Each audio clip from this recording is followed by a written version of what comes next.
2024, the Philippines ranked among the top 20 countries worldwide for English proficiency, outranking Singapore, Malaysia, and even some European nations that have spoken English for centuries. Think about that for a second. We're talking about a country in Southeast Asia with over 180 native languages, scattered across more than 7,000 islands. Yet somehow, it has become one of the most fluent English-speaking nations on Earth. How did this happen? Was it purely because of history? Is it the education system? The economy? Or is there something deeper, a unique cultural DNA that made English not just a second language, but a part of everyday life? Let me take you to a real moment that perfectly sums it up. A traveler from New York lands in Manila for the first time. He's tired after a long flight, expecting at least a small language barrier, the kind you face in most Asian countries. He hops into a taxi, fumbles for the right words, and before he can even finish, the driver responds in perfect, American-accented English. "Welcome to Manila, sir. How was your flight?" No hesitation. No translation app. Just natural, confident English, as if you were still back in the United States. In this video, we're going to uncover the full story from colonial history to pop culture, from global economics to surprising everyday habits that explains why the Philippines speaks better English than most of Asia. And trust me, the real reasons will surprise you. Colonial roots and historical foundation. To understand why English has such a strong foothold in the Philippines, you need to go back more than a century, and even further. For 333 years, the Philippines was under Spanish rule. Spanish was the official language of government, religion, and trade, but unlike in many colonies, it never penetrated deeply into everyday life for most Filipinos. The Catholic Church controlled much of education, literacy rates were low, and instruction was limited to a small elite. Most people spoke their local languages, Tagalog, Cebuano, Ilocano, and dozens more, while Spanish remained the language of the privileged few.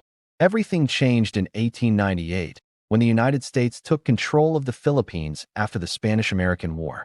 The Americans brought not just a new colonial government, but a transformative educational vision. The first wave of American teachers, known as the Thomasites, arrived in 1901 aboard the U.S. Army transport ship Thomas. They built a nationwide public school system from scratch, making English the official medium of instruction. For the first time, children from different islands, speaking different native tongues, had a common language in which to learn, read, and communicate. English didn't just stay in classrooms. It became the language of governance, the courts, business contracts, and newspapers. Over the next 4 decades, it seeped into every official layer of Philippine society. Even after independence in 1946, the country didn't abandon English. It remained the language of higher education, law, and international trade. That decision set the Philippines apart from much of Asia. In Japan, China, Thailand, and Vietnam, English is still seen largely as a foreign subject, useful for business, but secondary to the national language in education. In the Philippines, it was embedded from the start, making it not just a skill, but a national advantage. Education system's role in the Philippines. English isn't just a class you take. It's a core part of how the education system operates. From grade 4 onwards, most subjects, especially science, mathematics, and technology, are taught in English. This means Filipino students grow up learning technical concepts in the language, not just conversational phrases. By the time they graduate, they've read textbooks, written essays, and defended projects in English for years. At the university level, English dominates even more. Professors in medical schools, engineering colleges, and law faculties often conduct lectures entirely in English. Research papers, dissertations, and most academic publications are written in it. This constant immersion trains students to think, reason, and express complex ideas in the language. The bilingual education policy, implemented in the 1970s, ensures that Filipino, the national language, and English share space in education. The government explicitly frames English proficiency as a way to boost global competitiveness. Resources have played a huge role too. For decades, American textbooks and teaching materials were imported directly. In recent years, affordable internet access has flooded classrooms with online courses, YouTube tutorials, and ebooks, most of them in English. Compare this to much of Asia, where English learning is heavily exam-oriented. In China, Japan, and Korea, the focus is often on grammar drills and standardized test preparation. Students may spend years studying English, but rarely use it outside the classroom. In the Philippines, by contrast, English is part of everyday academic life, ensuring that learning is practical, not just theoretical. Media, pop culture, and entertainment. Walk into a movie theater in Manila, and you'll notice something interesting.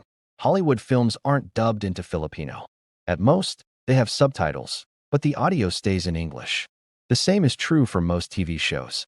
Whether it's Friends, Game of Thrones, or Stranger Things, Filipinos watch them in their original language. This constant exposure shapes the ear for natural pronunciation and rhythm. It's not just passive listening. People start adopting phrases, idioms, and even accents without realizing it. Music plays a part too. Turn on the radio, and you'll hear a mix of global hits, almost all in English. Many of the Philippines' own top artists, from Lea Salonga to SB19, sing and perform in English for a global audience. Social media amplifies this effect. The Philippines is one of the most active countries on platforms like Facebook, TikTok, and YouTube. Much of the online content Filipinos consume, from tutorials to entertainment, is in English, and much of what they create is, too. This is a stark contrast with neighbors like Thailand or Vietnam, where local language TV, music, and films dominate screens, and English content is often niche. In the Philippines, it's mainstream. Economic incentives and the BPO industry. If history and culture built the foundation, economics turned English proficiency into a gold mine. Over the past 2 decades, the business process outsourcing BPO industry, call centers, IT support, back office services, has exploded in the Philippines. Global companies from the US, UK, and Australia outsource work here because of the country's high English fluency, neutral accent, and cultural adaptability.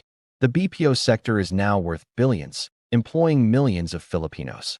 Workers handle customer service for American Airlines, tech support for Australian telecom companies, and even financial services for European banks, all without needing translation. Outside the BPO sector, English is a passport to better-paying jobs. Airlines, banks, hotels, and corporate offices often require strong English skills for hiring. Then there's the overseas Filipino worker, OFW, phenomenon. Millions of Filipinos work abroad in healthcare, hospitality, maritime, and domestic work. English proficiency makes them more employable and allows them to communicate effectively with employers and clients worldwide. In contrast, workers from countries like China, Thailand, or Japan often rely on interpreters abroad. Filipinos can navigate contracts, workplace training, and customer interactions directly, a major competitive edge. Cultural openness and American influence. English in the Philippines isn't just a skill, it's part of the cultural landscape. The American colonial era left behind more than an education system. It also embedded elements of American culture that persist today. Basketball courts in every barangay, fast food chains on every corner, and slang that flows naturally into conversations. Urban centers like Manila, Cebu, and Davao feel familiar to Western visitors because English is widely spoken in malls, restaurants, and offices. Street signs, advertisements, and even legal notices are often in English. Filipino students studying abroad, in the US, Canada, and Australia, return with even stronger fluency, further reinforcing the language at home.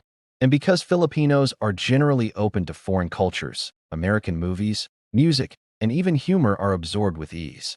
In contrast, Japan, Korea, and China have more rigid cultural barriers, with a stronger preference for preserving the dominance of their own language in daily life. The Philippines, by choice and by history, has taken a different path, blending its own vibrant culture with global communication. Social factors and daily usage. English in the Philippines isn't just for classrooms, call centers, or tourists. It's part of daily life. Nowhere is this more evident than in code switching, locally known as Taglish. In casual conversation, Filipinos often mix Tagalog and English within the same sentence. Grabe, traffic kanina sa EDSA. It took me almost 2 hours to get to work. This habit cuts across all social classes, from students in Manila to professionals in Cebu. In urban areas especially, Taglish is a social norm, making English feel less like a foreign language and more like a natural extension of local speech. In professional and formal settings, English often takes the lead entirely.